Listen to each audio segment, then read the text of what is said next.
So, this used to be my freshman year of college. This was my alarm.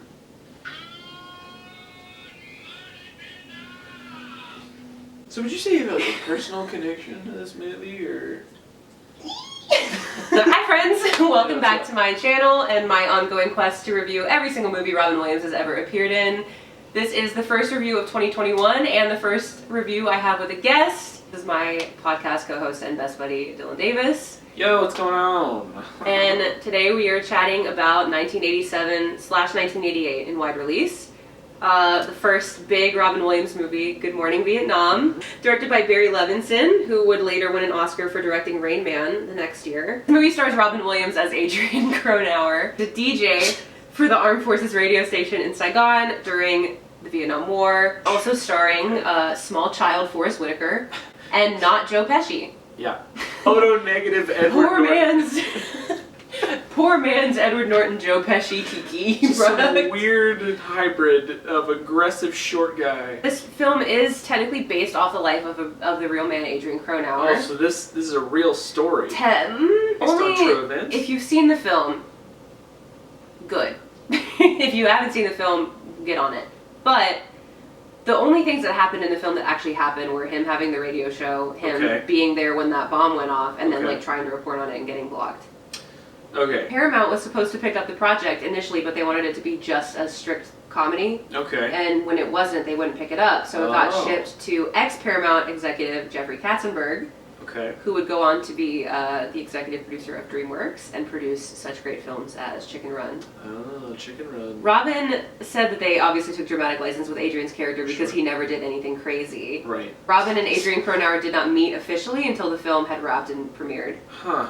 Because they didn't want him to do like just an impression of the guy. Oh, I guess. okay. Fun fact about Adrian Cronauer, apparently he heard in the fields that when he would yell Good Morning Vietnam, the soldiers would yell back, Get fucked Cronauer. Get fucked Cronauer.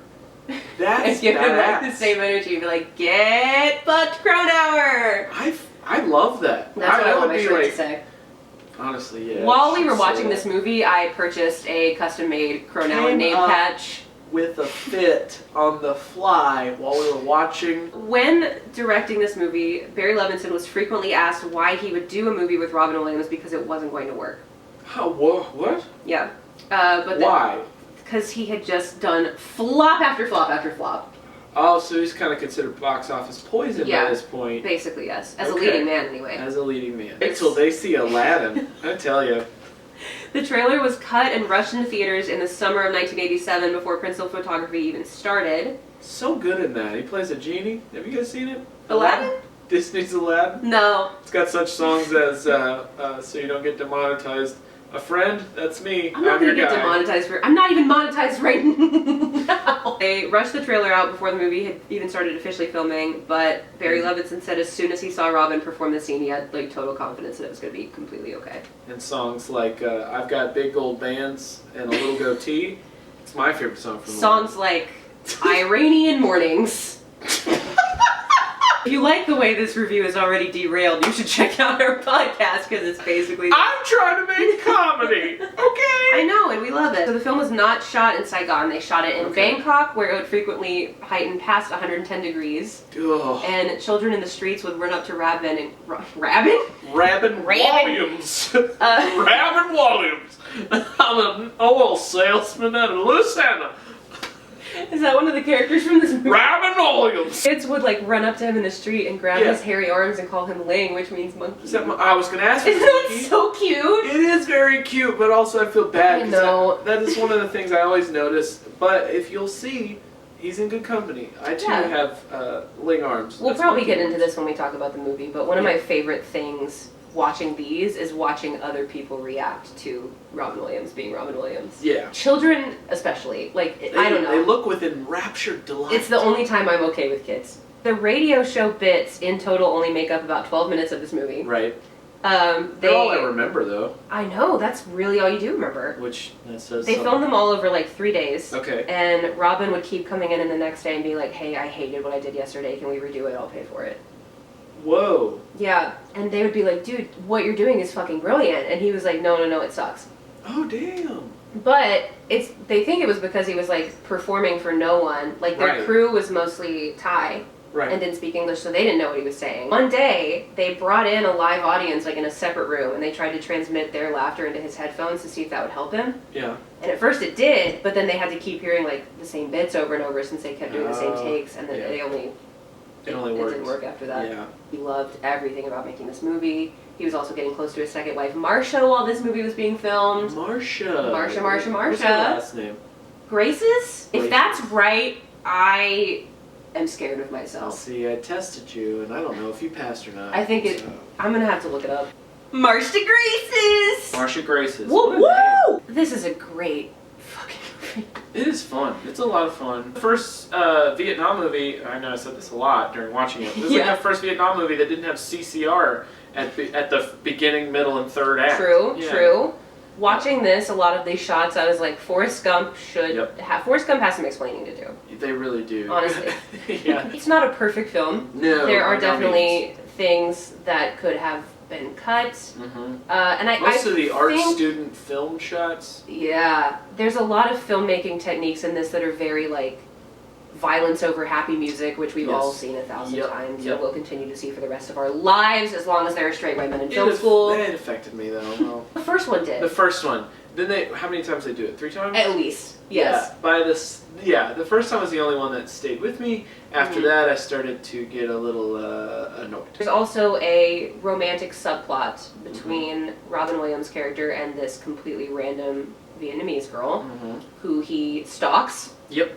Creepily. He starts by chasing her on a bike. He gets on a bike with no tires. Yeah, Forrest Whitaker gets to rumble-dumble his way down the street on a bike. Little baby Forrest Whitaker. With no tires. This romance is barely a romance, and it's very uncomfortable. Yeah. But it does give us him in this classroom teaching all these Vietnamese people how to swear in English, which is beautiful and heartwarming. Honestly, and yeah, it's a good scene. This movie is Serotonin City for me. This is part of why this movie is so impactful as well, because this is the first movie that sets kind of the Robin Williams formula that we'll continue to see, where Robin Williams is doing some yucks, and somebody from the big bad establishment is not a fan, and they try to get him kicked out, but everybody else is on his side.